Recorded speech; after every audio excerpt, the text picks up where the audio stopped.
To the girl who works at Starbucks down the street from my house on Delmar Heights Road, swear to God, I'm not a stalker. That's the title. When I asked you for a chai latte, what I meant to say was, I was walking past, I saw you in the window.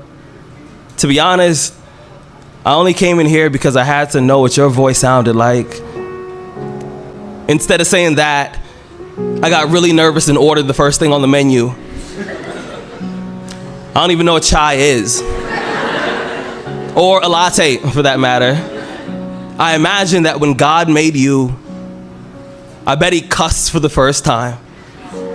I bet he turned to an angel, gave him a high five, and said, "God damn, I'm good." Or "Me damn, I'm good," because he's like God, right?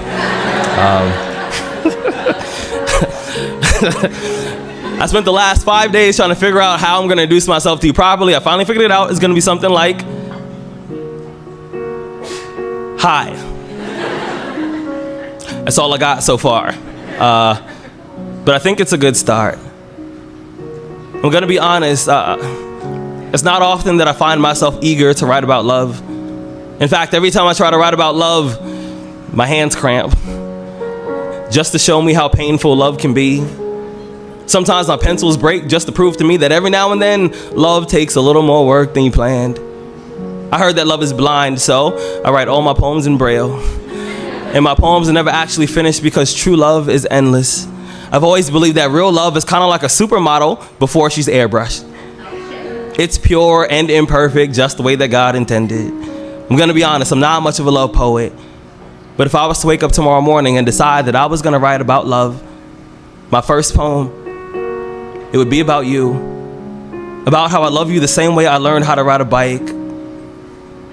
Scared, but reckless, with no training wheels or elbow pads so my scars can tell the story of how I fell for you. I'm gonna be honest, I'm not much of a love poet, but if I was, I'd write about how I see your face in every cloudy reflection in every window. You see, I've written a million poems hoping that somehow, maybe some way you'll jump out of the page and be closer to me. You see, I'm not much of a love poet, but if I was, I'd write about how you have the audacity to be beautiful, even on days when everything around you is ugly. I'd write about your eyelashes and how they are like violin strings that play symphonies every time you blink. If I was a love poet, I'd write about how I melt in front of you like an ice sculpture every time I hear the vibration in your voice, and whenever I see your name on the caller ID, my heart plays hopscotch inside of my chest. It climbs onto my ribs like monkey bars, and I feel like a child all over again. And I know it's gonna sound weird, but sometimes I pray that God somehow turns you back into one of my ribs just so I would never have to spend an entire day without you. And I swear, I'm usually not a love poet, but if I was to wake up tomorrow morning and decide that I was gonna write about love, my first poem, it would be about you.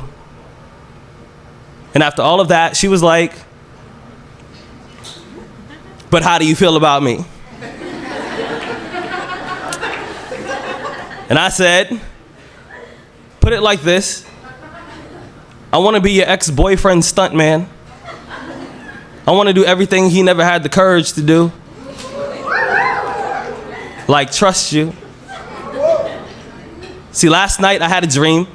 In this particular dream, I died in my dreams, awoke not knowing I was still asleep, and decided to walk. See, that night, I walked in my sleep. I slept in my walk. I walked backwards until I saw you for the first time, and I could barely muster the courage to introduce myself all over again. You see, I've been trying to find the right words. I've been trying to take the right steps for what seems to me like thousands of years, but something always seems to go wrong between us. We lived in Egypt. I was the Pharaoh's slave. You were his daughter. Loving you led to my death. They claimed I seduced you, and after they stole my life, I was resurrected as a mason. I made the foundation for your house. We met eyes for 2 seconds. You left and I didn't see you again until I died. I came back as a caterpillar. I turned into a butterfly. I landed in the palm of your hands. You brushed me away and the rejection killed me. When I woke, I was a kick drum. You were a snare. We were both owned by this drummer named Cozy Cole, and when he died, so did we, but I came back just to look for you. I left notes in random places, hoping that you would stumble across them. I carved our names in trees and then prayed that it would jog your memory. I whispered your name in the wind, hoping somehow, maybe some way, my voice would reach you, but it didn't, and I died. I died early. I died young with breadcrumbs in my hand, just hoping that you would find me, but you never did, so they buried me. When they buried me, they put these coins over my eyes, and I used them as bus fare to get back to earth just so I could look for you. That's why That's why sometimes when we hold hands, every so often, I hold on a little too tight and I'm sorry. I just don't want to lose you again.